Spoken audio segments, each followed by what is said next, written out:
Welcome to Utopia. Today we are talking about the KP, the Kentnissprüfung, the one exam everyone is so scared about, and maybe there is a reason why. As you guys may or may not know, I did not do that exam myself.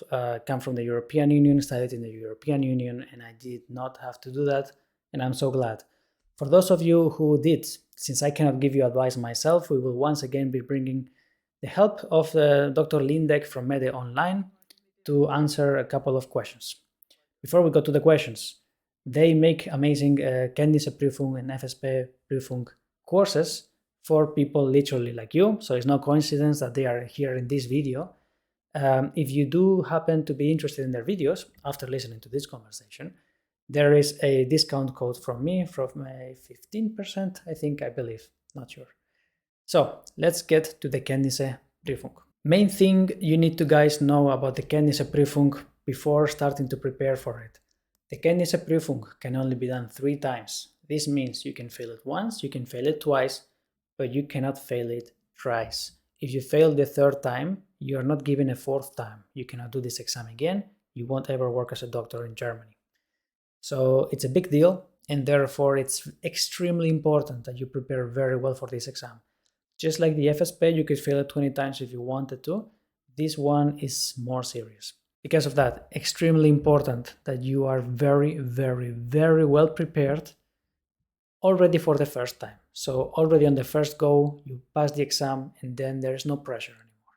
Because of that, again, many people after passing the FSP, they get the Berufserlaubnis. They are allowed to work in Germany for about 2 years or so, and they take these 2 years to get some clinical experience. In the mornings, they are working until like 4 p.m. or so, and they're getting experience, and they talk to patients and so on.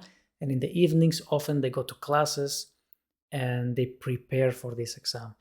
And then it's not so scary. So let's learn about the exam, Dr. Lindeque. So as a general concept, how does the Kentnissprüfung look like? Also, der erste Teil beinhaltet eine Anamnese, eine klinische Untersuchung und das Verfassen eines medizinischen Berichtes. Und im zweiten Teil geht es darum, Ihrem Patienten vor dem Prüfungsausschuss zu präsentieren und dann noch theoretische Fragen aus dem Bereich Innere Medizin, Chirurgie, Notfallmedizin, Pharmakologie, Rechtsmedizin und Strahlenschutz zu beantworten. Der Patient kann ein Schauspieler sein, in manchen Fällen ist es aber auch ein echter Patient. Das gesamte Material zur Prüfungsvorbereitung stellen wir in unserem Kurs zur Verfügung und entwickeln dann Prüfungssimulationen mit echten Fällen, mit Szenarien, Themen und auch mit aktuellen Prüfungsfragen. May I ask you, what are the main challenges of the exam? Is it the theoretical part of it, or is it on the other side, the problem with the examiner, trying to twist the exam around you, or making it more difficult than it should necessarily be? What is the main challenge in the exam?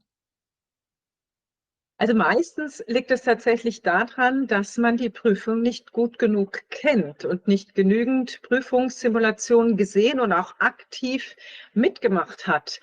Und daher wird man nervös und kann auch mit der Prüfungskommission keine gute Chemie aufbauen.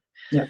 Das Weitere ist, Frauen machen sich häufig zu klein und Männer haben die Tendenz dazu, manchmal zu viel zu argumentieren oder diskutieren mit der Prüfungskommission. Und beides sind natürlich große Fehler. Auf Deutsch sagen wir gerne, bleiben Sie auf Augenhöhe. Also nicht von oben herab, nicht zu weit von unten hoch, sondern auch auf Augenhöhe bleiben. Und das ist tatsächlich bei der Prüfung möglich, wenn das Ganze respektvoll angegangen wird. Wenn man sich also auf die Prüfung mit einer guten Strategie vorbereitet, dann ist es möglich, dass man entspannt und selbstbewusst auftritt. So, well, thank you very much for all of the information that you're giving us regarding this exam, and also about regarding the previous videos about the registration and about the FSP. And thank you for letting us know how to battle these challenges. Speaking about battling and preparing against these challenges, I would like to shortly address the elephant in the room. You guys in Medde Online do literally make courses for students, young doctors, who are preparing for both the FSP and the Kentnissprüfung in order to make them pass the exam right away. So how do you guys in your courses address these challenges? Ja, kurz und einfach, es ist tatsächlich üben, üben und nochmals üben. Alles, was wir als Ärzte in unseren Kursen lernen, muss sehr ernst genommen werden. Wir legen sogar großen Wert auf die Selbstvorstellung. Ja, das wird bei uns auch trainiert. Und weil die Prüfungszeit nicht zu kurz sein sollte, bieten wir Einjahresmitgliedschaften für alle unsere Kurse an. Wir verwenden im Grunde genommen genau die gleichen Prüfungsfragen wie auch diejenigen, die wir auf Facebook, Internet, WhatsApp, Telegram finden oder per Mail von unseren Kursteilnehmern erhalten. Und dann senden wir diese an unser Team und die sie dann aufbereitet und aufarbeitet mit den neuesten medizinischen Informationen aus der deutschen medizinischen Literatur.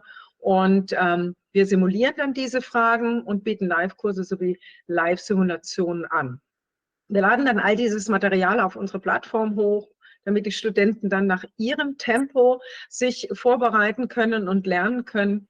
Und deswegen sind unsere Studenten wirklich so dankbar, weil die Erfolgsquote auch sehr hoch ist. Und weil wir auf den Punkt kommen, da sind wir in dem Punkt sehr deutsch. Vielen Dank, Julian, dass du uns eingeladen hast. Kontaktiere uns gerne erneut, wenn du noch irgendwas brauchst. Machen wir. Vielen Dank. All right, so there you go. I think what I have learned from talking with Dr. Lindeque is that something I guess we all already know. She said it also in another video, Übung macht den Meister. Repetition makes perfection. If you prepare every single exam in every single possible way, and you make 100 simulations of every single disease in every single way, and you simulate with other colleagues how they try to cheat on you during the exam, and you're already prepared for it, and you have done it 100 times, then when the exam comes, then it's nothing new. It's just a normal Wednesday, and then you can pass the exam. Repetition, repetition, and repetition.